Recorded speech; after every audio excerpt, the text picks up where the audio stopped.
Alright, so our presentation is on burnout in sports. I'm Kevin Herman. Sam Cooper.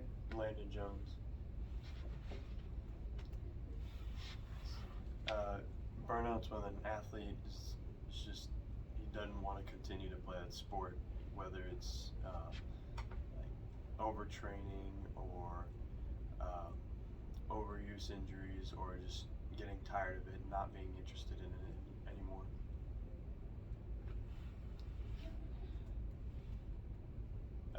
The article I had was called Overuse Injuries, Overtraining, and Burnout in Child and Adolescent Athletes by Dr. Joel Brenner.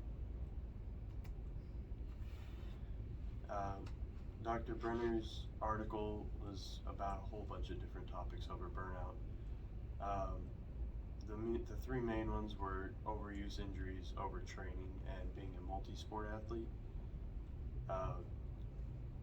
Overuse because, well, if you overuse your body, you're gonna start to hurt, and that injury can put you out, and it'll have you lose your will to, have you lose your motivation to compete. And overtraining, if you well, it's pretty simple. If you overtrain, you're gonna rip your body apart, and you'll have to sit out for more time, and once again lose your motivation. And being a multi-sport athlete, you could become more interested in a different sport, or you could run out of time to train, or there's a whole bunch of different factors with that.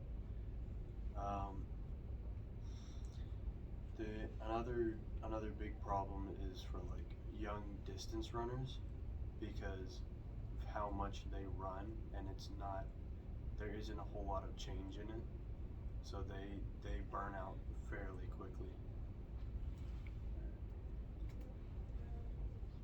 Some positive things about his article is it's very in-depth. It covers many different areas. It talks about both problems and the solutions to burnout. There's a little list at the end of the article called Guidance for the Clinician. And it just helps the doctor to help the athlete over burnout, and it gives very specific details like how 50% of athletes or 50% of injuries are overuse injuries. I thought the article was really good. There was only two things that I had a problem with. Some of the factors that he gave could also be used as solutions. For example, the multi-sport athlete, you could also use that as an outlet to not get tired of a certain sport if you play a different one. It'll give your brain a break. And the paragraph about the goal of the athlete doesn't seem very related to the main topic, so I don't know what that was about.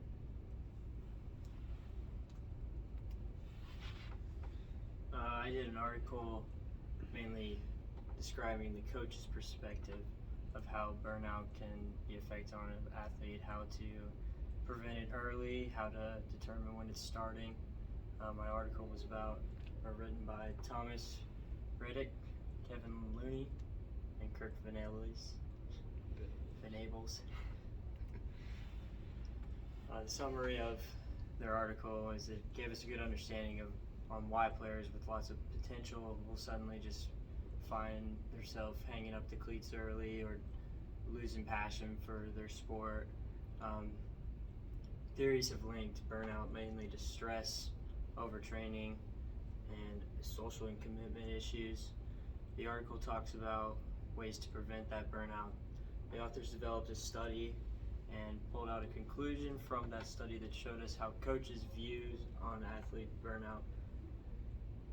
One of the key giveaways was that the coaches would notice that the athletes to start disinvolving in team activities, disinvolving in practice, finding every excuse in the book to miss practice. Coaches also said that a lack of improvement is a major sign. Also, once a athlete feels like they can't improve anymore, they lose kind of that drive and that motivation to continue to get better in their sport. This has been shown to have a major sign for people to just want to give up and essentially burn out.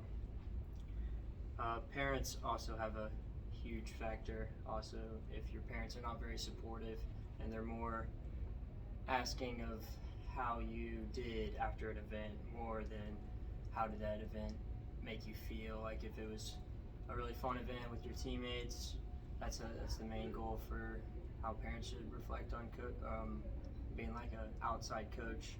They should never push their kid too much too past their limits to where the kid would not want to play the sport anymore because they feel like they're failing their parents. And the parents' job is just to be a supporter. There's a variety of stressors stemming from personal and environmental factors that may cause burnout. Coaches can also be a factor in burnout.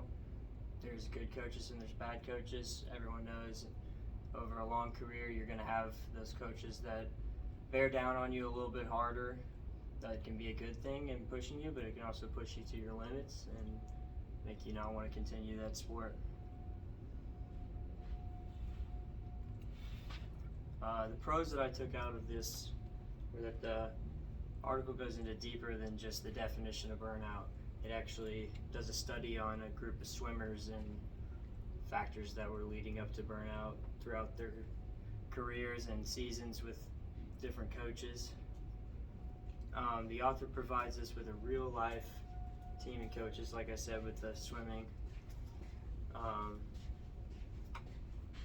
He also explains that burnout is not always an external battle. It's sometimes an internal battle with yourself, and just how you reflect on yourself really does make an impact. If you're talking negatively about yourself, then you're gonna most likely burn out faster than someone that's pushing themselves and giving themselves positive enforcement every single day.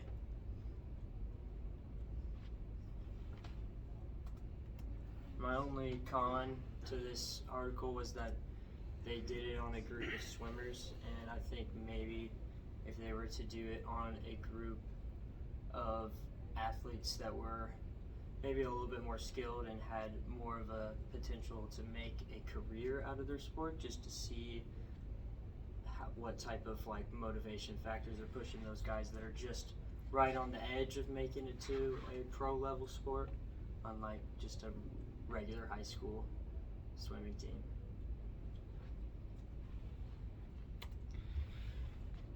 Alright, so my article was called Burnout in Youth Sport by Robin Veely and Melissa Chase. They basically just went over what burnout is, signs of it, symptoms, and what causes burnout in kids.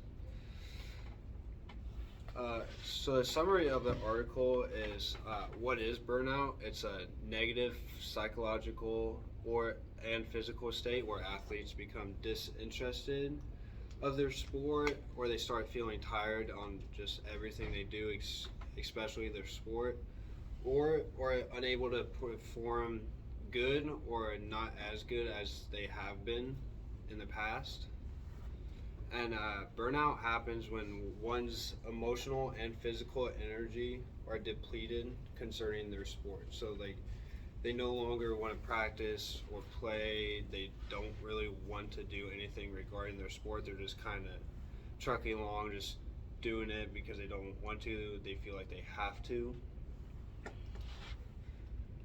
But burnout, it's sometimes thought of like being tired from a hard workout, and that's it's quite the opposite.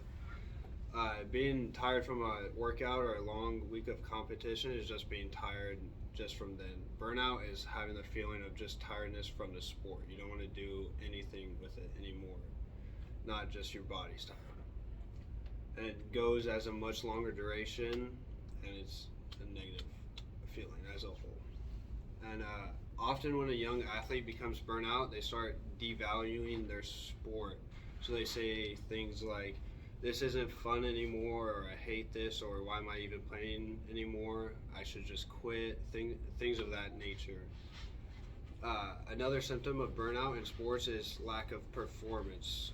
So when your performance starts dipping, you become disinterested because you just don't feel like there's hope, and that creates burnout. Which, when you're burnout, though, you don't care about the sport as much, so you're not performing. So it just keeps on piling and piling on until you just hate the sport completely. Because high performance in sports is usually due to dedication and love of the game. So if you don't love it, you're not going to perform well, more than likely. And then, yeah. So the three main causes of burnout in this article was overload factors, social climate factors, and personality factors. Overload factors are just constantly doing your sport and excessive training with little recovery. So like playing the same sport year round. That would be a great example. And for social climate factors, this would be like parents, coaches, or anybody else putting pressure on you to succeed. And that could be even yourself. And you're just focusing on rewards that like you can't really have control over, instead of just getting better and having fun. And then also there is just personality factors. You could be overly obsessed with it and set too high goals and then be constantly let down, and that can really have a toll on a person. So the main three overload factors are overstress, overthinking, and staleness. So staleness, you're just doing the same sport over and over and it just becomes boring. This could be like if you just practice all off season, just doing the same thing day in, day out. You're just going to get bored of it and it's just not going to be enjoyable. And then you just start overthinking. And when you're doing stuff nonstop, you're overstressing the mind and the body, which both are not a good thing. Like I said, some of the social climate factors are pressure from parents, because they just want, some parents may just want you to be the best in the sport and just keep on pushing you, and they stop thinking about, do you really like this, and is this sport good for you to play in at a high level, and not necessarily for fun, for advancements in life. Then negative coaching behaviors, like Sam said, there's good and there's bad coaches. And when you have a bad coach, they can really ruin a sport for somebody.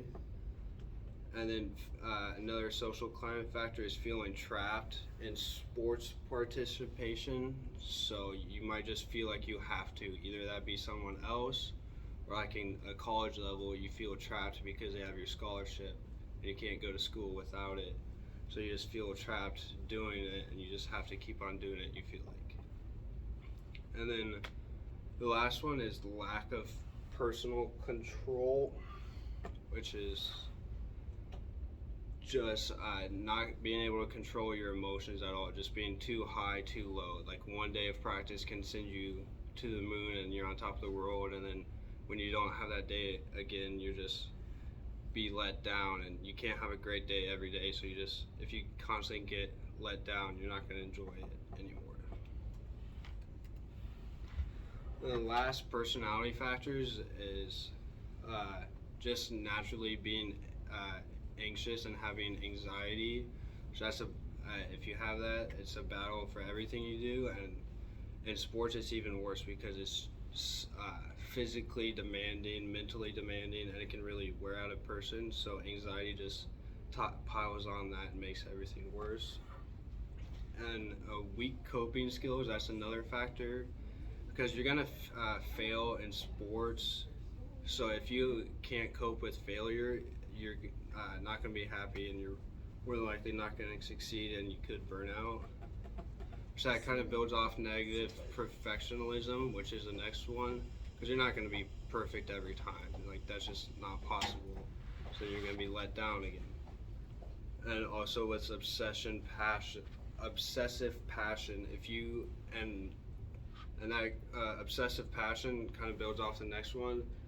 Unidimensional identity. If your personality is your sport, like if you play baseball and people only know you as baseball, and baseball is really the only thing you do and the only thing you care about, that's not a good way to go, because then baseball's not gonna, sports not gonna last forever. So you gotta find something else to do. And if you do start unliking the sport, you get lost on who you actually are and what your personality really is, not just the sport. That would be it. Thank you.